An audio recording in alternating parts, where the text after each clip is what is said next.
If you've seen one of these Ford Ranger FX4 Max utes around, you might have considered it a bit of a show pony, the sort of vehicle you see towing a caravan or camper trailer, or maybe just on the trails or at a campsite. But Ford Australia is offering this vehicle because it fills the gap between the regular Ranger lineup and the flagship Raptor. It's no poser ute.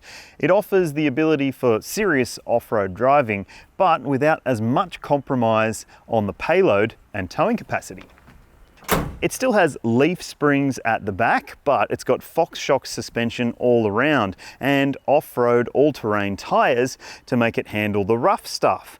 There's also a few other hardcore design treatments which you may or may not like. So it's like a more affordable Raptor then, but more work ready? Well, we'll find out in this review, and if you want to read about it, you can click the link in the description below if you're watching on YouTube, and you'll also find the like button there, the subscribe button, and that bell notification icon, so you can hit it and keep up to date with all of our latest videos, because we've got plenty more coming. The whole thing about the FX4 Max versus the Raptor is that the payload is still close to a ton. In fact, it's 981 kilos. That's a big advantage over the Raptor, and so is the price, undercutting the likes of the Toyota HiLux Rogue and the new Mazda BT-50 Thunder. So is it still a suitable work ute? We've come to our mates at Lower Mountains Landscape Supplies to see how it handles a load in the tub. Yep, that's the tub, and it's got a standard tub liner and 12-volt outlet as standard too. And those are the dimensions, which means it's not big enough to fit an Aussie pallet, but most utes in the class can't, except for cab chassis models and the VW Amarok.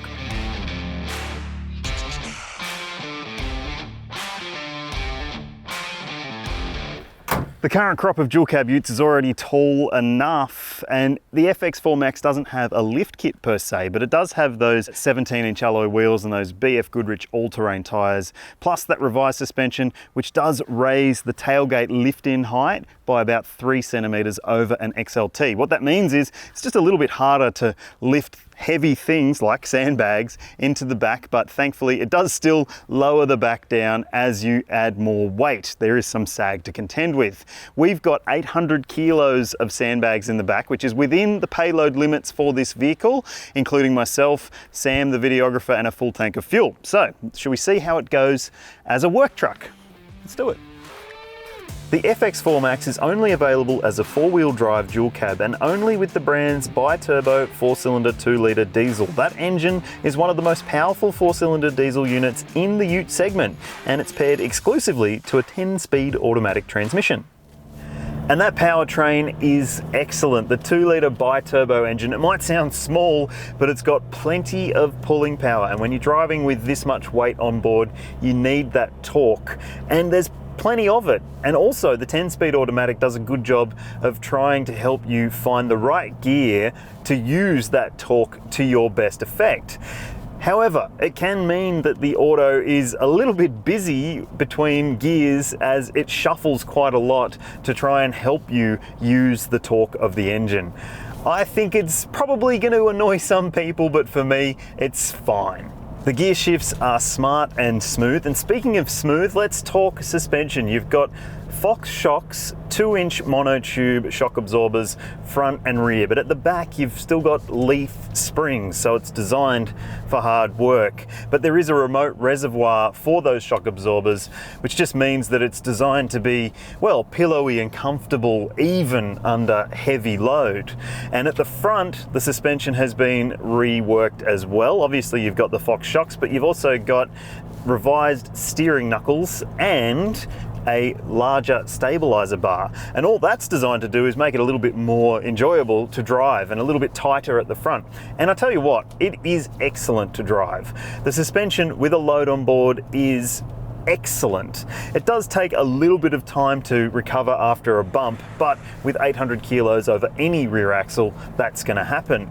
In most situations, you can't fault it. It's a really well sorted work truck. And if you are looking at one of these vehicles as a work truck, you might want to keep that in mind over a Raptor, which doesn't quite have the same sort of payload capability.